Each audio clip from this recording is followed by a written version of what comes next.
as I said, I think obviously the pilot program and the exchange generally, the reason why it's exciting to engage with you, and then obviously specifically over this, is because, you know, manufacturing, in terms of when people look at it straight on, they're thinking, okay, we need more factories, we need more skilled workers, we need, you know, many things. But there's also the connection between the designers and the facilities, and a streamlined approach. And obviously I know exactly what you guys are doing, and I don't know how much of it you can talk about, but it's amazing to just get your opinion first on how you feel like what you've done with the pilot program with the students through the exchange, like how that's kind of enabling those designers specifically to start to think about, from the moment one of them setting up their business, which I know you're focusing on, how you can streamline their practice for the future through something like the empowerment that you give through the exchange. I think so the pilot program we've been doing, which has had a number of people involved, it kind of stemmed out of the 2020 Vision initiative, which Trampery were an important part of, and we're very thankful for that input. So I think it's been so important to have that physical space as well, despite what happened in 2020. This is something I'll explain more. I think that in real life thing is we can't forget how important it is, and there's real objective reasons for that, as well as just general sort of nostalgia or anything like that. But so the pilot came out of that 2020 Vision initiative, which has been really interesting, because it's, you know, we've been very interested in sort of positive system change for quite a few years. And we started out January 2020, knowing it was going to be quite an important year for us anyway, as an organisation. But I mean, that's just such an understatement. And I think what then happened meant that everyone started considering system change. So in some ways, it meant we had to speed up what we were doing, and that's a really good thing. But what's been really nice about that is I've always come from a more traditional place in fashion, where there's this kind of sense of immaculate conception, where, you know, the what's becomes visible on the surface has to be not perfect, but pretty close. And that's what luxury is about. You know, that's what it's about. It being minimized as much as possible down to its kind of essential truth, as opposed to there being kind of excess and stuff. I think for me, that's what I feel luxury is a lot about, which is why if you go in a luxury store, there's less items per square foot. And, you know, it's very simple things, but I think it is a key part of it. What happened in 2020 in terms of speeding those things up, I think meant we had to be slightly less precious, maybe, about what's getting out there. And I think there's a guy called Steve Salter who works with us, a very talented copywriter.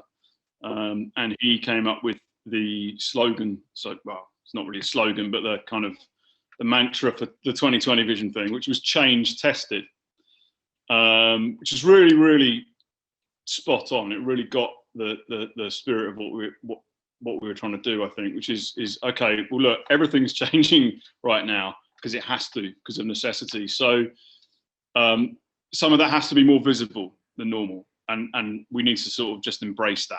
And I think that's been a really special moment in time. And for me, it was quite cathartic, just sort of going, okay, there's no control over this. Everyone's in the same boat.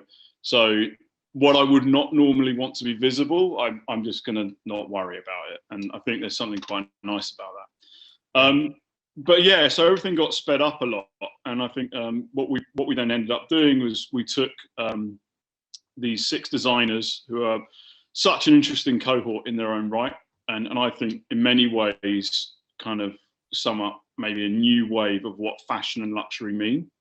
I think, and you know who they are and why that is. And I think you could have be another podcast really in itself to look at those guys and why they're so interesting and not unusual, but it's cut from different cloth in some way. I feel an important cohort. But yeah, so it then sort of went into this pilot program very quickly. We hadn't really planned to do that in 2020, but we did. with the very generous and gracious help from many, many supporters, Trampery being one of them. And I think just kind of looking at, okay, well, let's see what we can test in real time in terms of system change.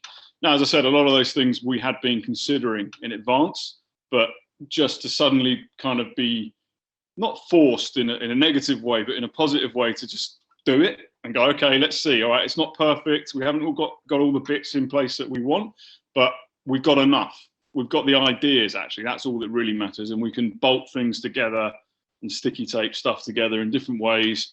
And it's not all proprietary. It's, you know, it's not all how we want it to be in the end, but it works. And so I think testing that and testing those new systems has been really interesting, and I think really important, because I think what we believe that sort of, I guess, important system change will come about from the right decision makers. And as an organisation, we believe that to be the designers, really, actually. You know, lots of people can say very good reasons why that's not the case, and so it's not as simple as that, but that's who we want to focus on. Yeah. So putting those digital tools in the hands of the designers, and hopefully also that leads to a greater number of independents as well, who are able to go it alone in some way, I think has been really interesting. And so yeah, it was an interesting year last year, and I think that sort of system change stuff has come into sharp focus for people, and us being able to do that alongside that has been really exciting.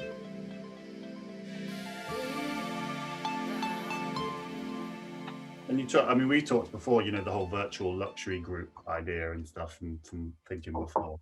And that's sort of, when you think about a designer like the ones that you're working with, and when people think about the great minds in fashion who will eventually set up, you know, the next Burberry or whatever it might be, or the Cold War or whatever it is, you know, they kind of oftentimes come through these really esteemed programs, you know, these awards, these things that, you know, give them access to a whole world that very few people in fashion get to ever see, let alone close to seeing, you know.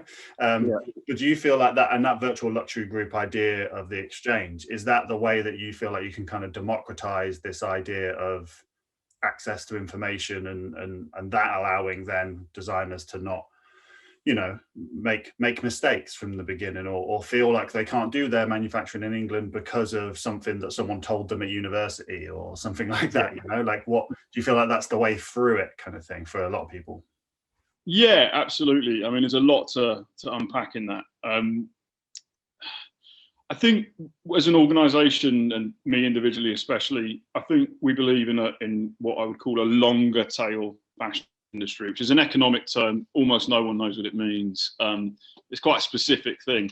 It doesn't mean it means a greater number of independent voices, distinct independent voices, maybe selling on average less units, if that makes sense. This happened in the music industry because of digitization. And it's not quite panned out in the way that it was predicted about the music industry in around 2006. But the important thing is, it is a longer tail music industry now, and the same thing will happen to fashion. I think that's a really good thing. It gives, it enables people to have a deeper and closer relationship with the things they watch and wear. And it can be more proximate to them in many ways as well. So I believe in a longer tail industry, which is different from a long tail industry, I should say, right? I think it can be longer. And in that way, what's very interesting about that to me is the way you reach that, which I think is a positive thing, is that you do it through equality of opportunity and working really hard at that. And also minimizing monopolization on things, especially on the surface. So the surface is, you know, where the communication happens, and it's where the interaction between creatives and followers happens, which is really important. I think beneath the surface, it's not quite as important, and you know, that can be more systemized, and there's really good reasons for that to do with sustainability and accuracy and efficiency. But I think on the surface, you've got to have this kind of balance between, if you're going to systemize things more and make them more efficient, there's a danger of homogenizing things in the process. And in the way that power accumulates and all the rest of it. So I think the ideal balance is where this digitization stuff, beneath the surface, it brings a power in numbers and an ability for there to be a greater amount of independence. And as I said, it's a sort of longer tail industry. But what that means is, on the surface, that diversity is coming through. Right.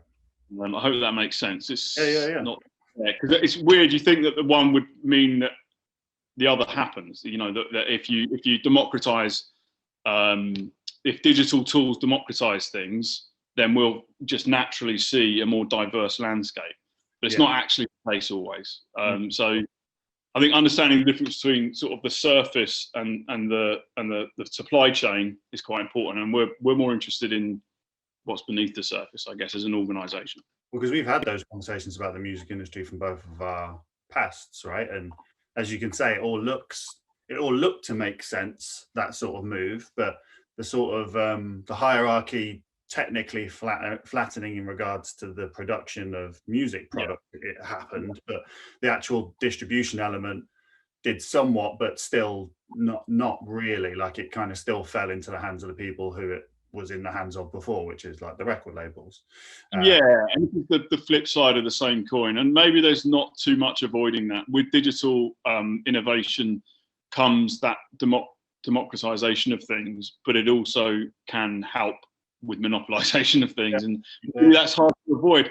And I'd say the music industry is in a better place than it was than it was 20 years ago. And actually, the interesting point there is whilst people say the long tail industry didn't pan out in the music industry like they presumed, I think they're not actually analysing it correctly. I think what's interesting is that, yes, you have a greater number of voices in the music industry now, without a doubt, right? There's no argument that there is definitely a long tail industry, but you could say that a huge portion of them are what you would call viable businesses. Okay, so they're, but that's nothing wrong with that.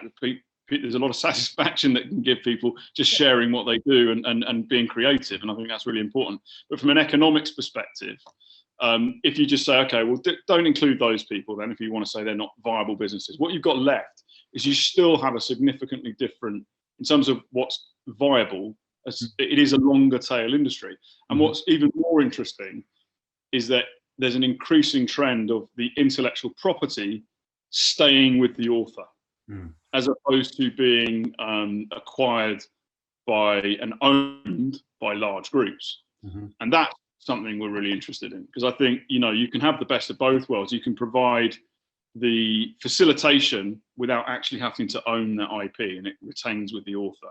And I think that's a trend that can't be stopped. And I think in 20, 30 years' time, there'll just be increasingly less bodies that own intellectual property, but there'll be more facilitators that facilitate the exchange. And that's the virtual luxury group thing we've talked about. I think that's what we mean by that.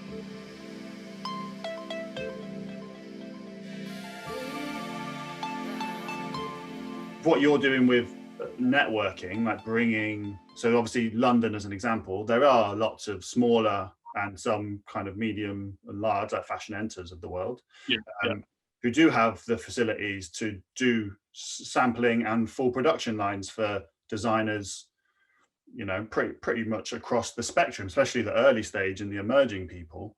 But do you feel like, but there's still pressure when in a city like this, you know, these kind of worlds have kind of been taken out of the city in many respects, or done kind of in little enclaves and stuff, not like to show kind of thing. But do you feel like by you bringing that to an online space and having it be, you know, designers can, you know, come on board, speak to those people directly, do you just think it will just take down a lot of the barriers and mean that, you know, there could be more small production spaces opening because the demand's there again, because there's more designers who know they can do it in Britain, and it makes more sense logistically to do it in Britain because there's so many issues with doing it now in Europe. Well, that's it. I mean, the policy or the legal side of it is important, but I'll put that to one side for a second in terms of tariffs and taxes and stuff like that. I think what's really interesting, so from the UK perspective, I think is the at the heart of your question, but I think it goes wider than that. So what we're trying to be part of or pioneer, I hope maybe in some ways, is this kind of I hate the word, but it's a useful word, global strategy, which means to say that the way you increase sustainability, both in terms of planetary resource and use of that resource, as well as what enables a business, especially smaller businesses, to become more sustainable businesses, is you have to kind of like work towards this kind of global strategy, which is to say that items, the creativity should be available on a global stage, but that the actual tailoring, and I mean that literally and figuratively, of those items or more accurately, the delivery or the manufacture and delivery of those items should be more proximate to the audience. And by that, I mean proximate in terms of geographically. That's the main thing I mean, but also in terms of what they want as an individual. So I think that sort of global thing is all about decentralization and accuracy. So and efficiency. So it's about, okay, so if there's a UK brand selling to a UK customer, that item was available for the world to see, but if it's a UK brand selling to a UK customer, that should be being produced in the UK and having as short a logistics run as possible to that customer as possible. And there's ways you can build infrastructures for that. And I think this intersects very nicely with the granular power of digital technology and Industry 4.0. And so that kind of, we want to pilot that kind of global methodology in the UK. Right. So it's been very interesting, and I think it will be our focus over the next couple of years, even as we potentially go a bit wider. So eventually, it's a case of that same UK customer sells to a customer is presenting globally, but sells to a customer in Japan. That item is produced in Japan or as close to it, right? Yeah. But as I said, as we're sort of piloting things in the early stage, it's bringing our focus to the UK, which I think is quite timely in some ways. And so what I've seen through this, and we've been working with a number of smaller factories, and some of them I know you work with, Maze, for example, and they're part of the pilot, is to consider that, the producing locally to the customer, and in this case in the UK. And whilst we've been piloting those things, it's been interesting to see there's a real dichotomy in the UK. We have, at this point in time, at this junction in time, we have one of the worst setups for this kind of like new way of doing things, while simultaneously one of the best setups. If we can recognize it and allocate resource correctly, as it's about innovation and the private sector, absolutely. But where possible, there is stuff around policy or resource allocation we can put towards that. We could absolutely be the nest for another industrial revolution. It's absolutely there, and the potential. I know some people will think I'm crazy for saying this, but if we're talking about these kind of smaller units, we've got a huge creative resource, which I think is largely to do with the atmosphere this country creates, and the cities especially, and we can't lose sight of that in a post-COVID world, and how important those physical spaces are for creating that buzz and energy and excitement, because it's that energy that drives things, I think. And that's why we have such a strong creative resource here, which is far out of scale to the size of our country. So that's huge. That's our biggest soft power on a global stage, and we absolutely can't sacrifice that by moving interests away from physical locations and communities. And I think that's something you're really interested in. Oh, 100%. Yeah, it's so important.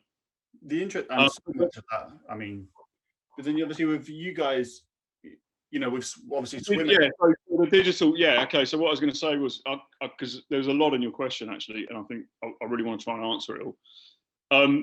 So that's one thing, and I think from the UK perspective, that's really important. The other thing is that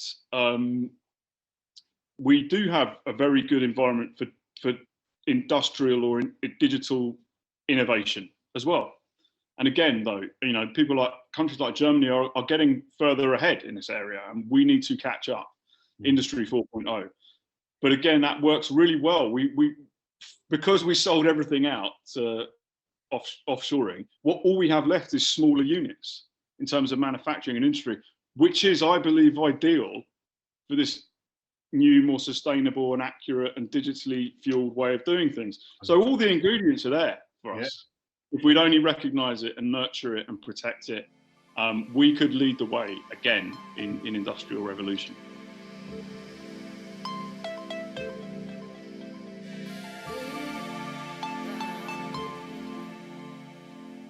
Your case specifically pre the exchange with Swim XYZ as a store, and you know you've interacted with brands from quite varying scales, and the pilot program was specifically done with people who are recent graduates who are looking to make a brand. Is there the shift?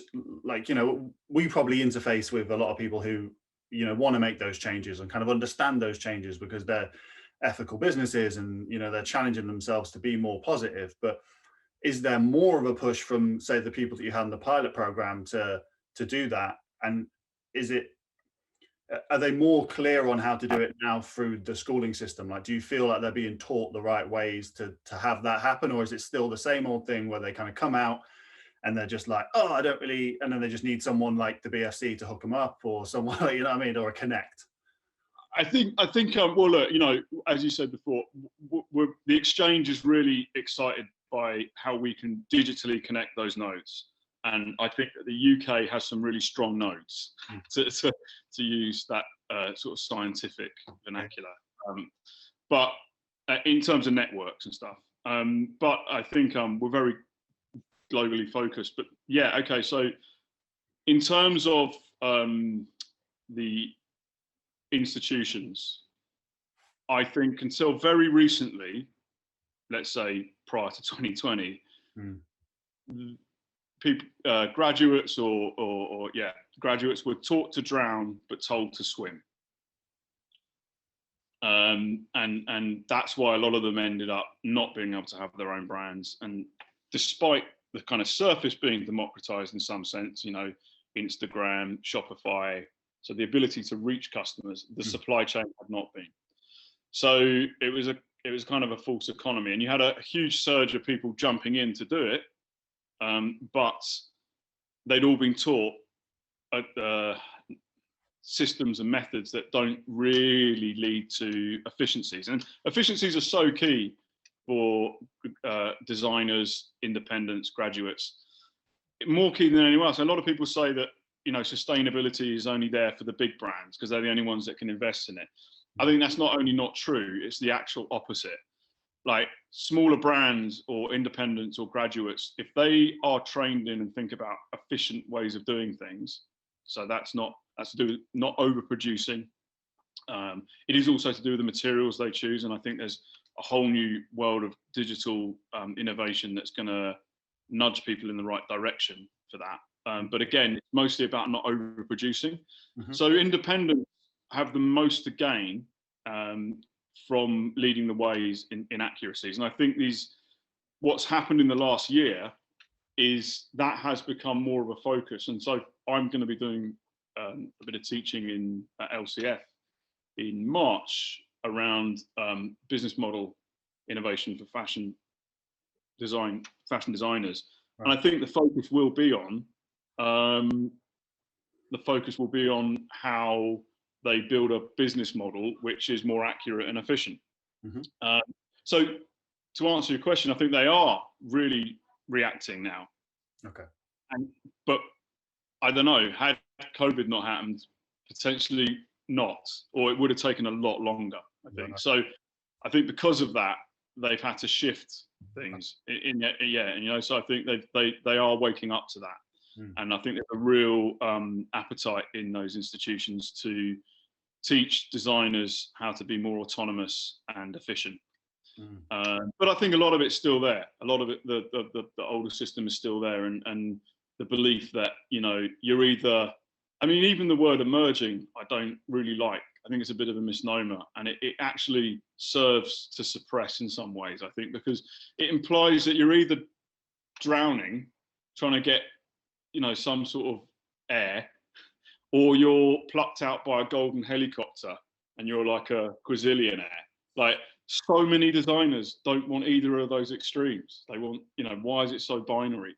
And I think that was the name for swim. That was the reason for swim. It's trying to create, rather than just having that deep end or nothing much else, you've got this kind of swimming pool which is graduated, and you can choose to get in at the depth you want, and choose the speed you want. You can stay there 1 year, go back another year. That kind of flexibility, I think that will now be taught. So they won't be taught to drown and told to swim. They'll just be taught to swim. Well, to keep the visual analogy going. No, yeah, exactly. To keep that visual analogy going of the pool, like thinking about the future of kind of like what Made in the UK could be in the next 10, 20, 30 years. And you talked about lots of different things there, like whether it's the smaller production spaces and being perfectly poised. Where do you feel like, in terms of, if there is a, if getting to the end of the pool, thus being able to put your hands on the ledge and be safe, is the end? Is the end game? Where are we in that journey? Like, and over the next, say, 10 to 20 to 30 years, what do we need to do to get to that point where we feel like we've got an ecosystem to support fashion manufacturing, skills manufacturers, to bring that kind of renaissance back of what once was in England in the 80s and the 90s? Yeah, well, as I said, I think we can lead the way in creating that pool. I guess that more democratic shaped pool, with digital technology and smaller nodes, and because of a pure accident of selling off all our big factories and offshoring, for the last 20, 30 years, all we've got left are these smaller nodes. So it's actually recognizing that and saying, wow, this is amazing, because actually the way things are now going, and this will become mainstream in 10 years, that's a really good setup for this more agile, accurate way of doing things.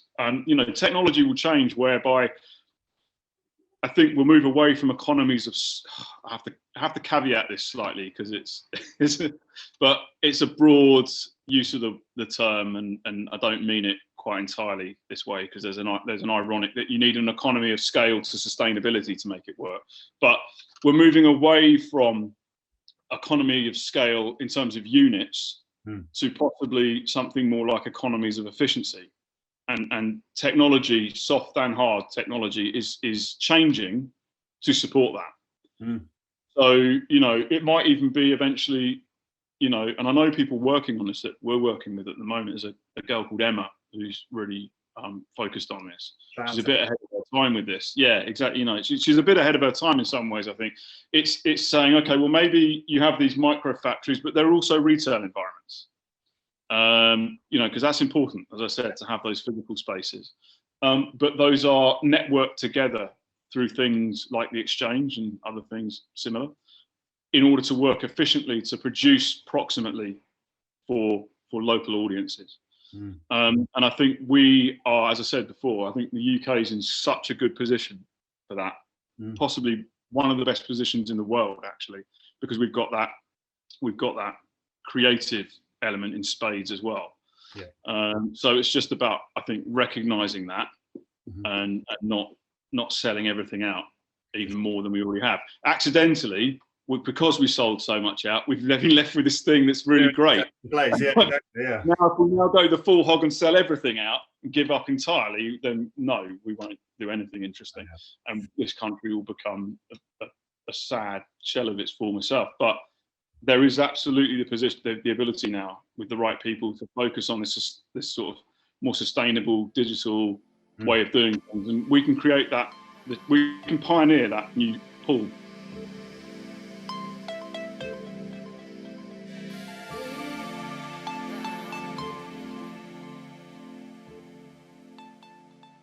I think in terms of consumer choices within the UK, let's say, I think just support local physical spaces and communities, and not forget about that. Even as we have things like the exchange and other powerful digital tools that bring things together in a digital sphere, when I think that's an amazingly liberating thing, and it can bring about all kinds of equality of opportunity, and as I said, but like not forget those physical spaces and our strength in that area.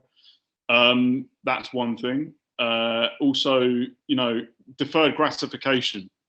So I guess this sort of talks about the difference between, say, made to order and made to demand. Made to order is something where it's overt and the customer knows, and that's part of the sales experience, and they're getting it tailored in some way, and for that they know they have to wait a bit longer perhaps, or they have to go somewhere and get measured, or you know, I know a lot of that can happen digitally now, but you know, I think that's one side of things. And pre-order is in that same area. It's kind of the same thing. And then you've got made to demand, which is or small batch production, which is not visible to the customer and probably shouldn't be. It doesn't really matter. So they don't know that it's being made to demand, or it's kind of zero inventory, essentially. And zero inventory doesn't mean literally zero. It means as little as possible. So in that instance, you know, there isn't really a great need for deferred gratification, and it's an important area to work on, because why not have the best of both worlds, where something is efficient and sustainable, and people don't have to wait ages to get it. But in the process to getting there, and even potentially beyond, that deferred gratification of saying, okay, well, I don't need as many things. I'm going to wait a bit longer for each thing. They're going to mean more to me. And also that means I can afford a bit more money for those things. Yeah, I guess it's hopefully getting rid of disposable fashion a bit more. You know, it can't just be about expensive items, because that isn't accessible to everyone. But on average, from an economics perspective, we could definitely lessen it a bit, 100%. No one would feel any pain, and that's just about, as I said, that deferred gratification. Less is more. It's about getting more out of less. So for me, that's the interesting intersection between long tail and sustainability, is that through using sustainable practices, there can be a greater number of independents, because they're more efficient and they can be more autonomous and make more of the retail pie in a way. Which also means that you have a greater diversity of choice for the consumer, and it's more proximate to them. But equally, it's more accurate and efficient and less wasteful. So I think that's a really happy intersection of things if they can happen. And I totally think the UK are probably one of the best countries in the world to lead the way with that right now.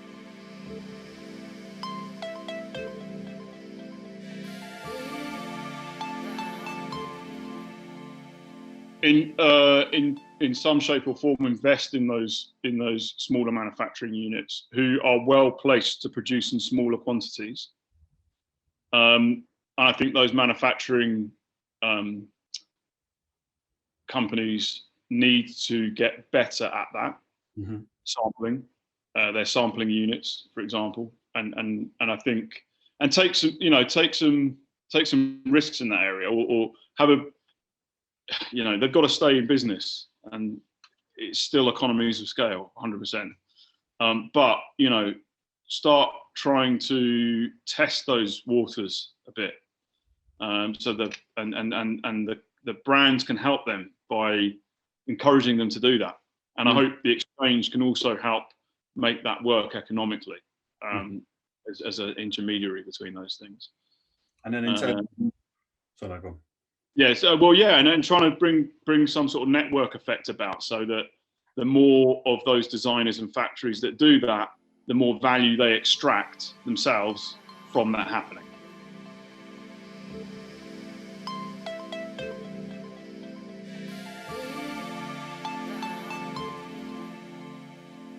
Okay, number of ways. Firstly, don't get in the way.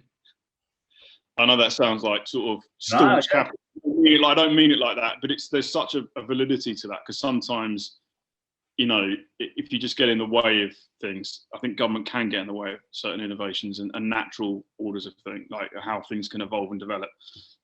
More importantly, though, tax, you know, that is a very useful lever for governments, and I think it's a really important one, and it should be across the board, not just be and not apply to certain larger organisations.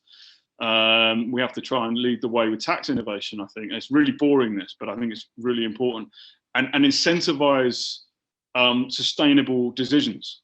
Incentivize sustainable decisions through measurable tax relief on those sustainable decisions, and that's something we really want to advocate and try and, you know, I guess lobby in some way for. Yeah. But also the technology we're working on wants to take that into consideration. So those two things are the main one, and yes, with the R&D stuff, you know, and government has, especially right now, you know, it's one of the only sources of funding at the moment.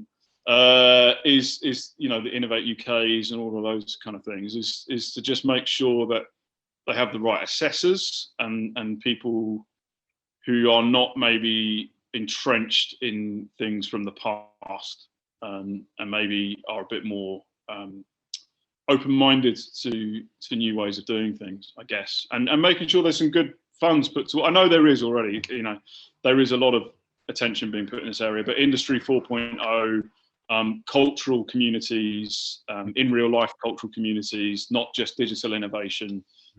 I think, yeah, that would be a good. I think a lot of this is happening. You know, a lot of this is happening, but just putting more emphasis in those areas, to my mind, would be the best support. So, I guess, closing to that point, do you feel like there's a value, like a recognition of value of the industry itself? Because it does feel a little bit like the perception of the fashion industry is still like Fashion Week to a lot of people, it seems, in power, which is what, 3% of the UK fashion, you know, economy, you know, like. I mean, Fashion Week is, you know, I've come up in the fashion industry over the last 10 odd years, and I got very much indoctrinated into all of that, and there are some beautiful things about. I love going to Paris. I love, you know, once a year, it's fun and it's exciting, and I think, again, you know, it makes a lot of sense to have a focused point in time when people meet up in real life, because that in real life thing is important. I can't overemphasize that enough, but it doesn't need to be quite so excessive and dominant as it is, and I think we've learned that, and I think, you know, and my belief is that actually what underpins a lot of Fashion Week at the moment isn't necessarily a cultural celebration. It's all about the wholesale system, really, what underpins it. So I believe if that wholesale system can be disrupted slightly, and that's very much what we're focused on as the XYZ Exchange, that's, well, not disrupted, just altered. There's always going to be a saving if you want to buy in batch, right? So I think the word wholesale, people misunderstand it slightly. You know, people are going to buy in batch, and they should be allowed to make more money on that if they do it. What I mean by that is the traditional wholesale and fashion system, which is, I make samples, I present samples, I get my working capital, especially for smaller brands, I get my working capital from the stores, and I have to repeat twice a year, and it's that kind of, like, you know, they're just drowning below the surface the whole time, gasping for air. I think the Fashion Weeks being dictated by that traditional wholesale system, which is also inaccurate and inefficient and unsustainable, even for bigger brands that can afford it. That's something that I think is going to erode and disappear quite quickly. So all we'll be left with is this kind of celebration, which happens in a coordinated way, but maybe it's not all about wholesale in future, and that would be a good thing, I think.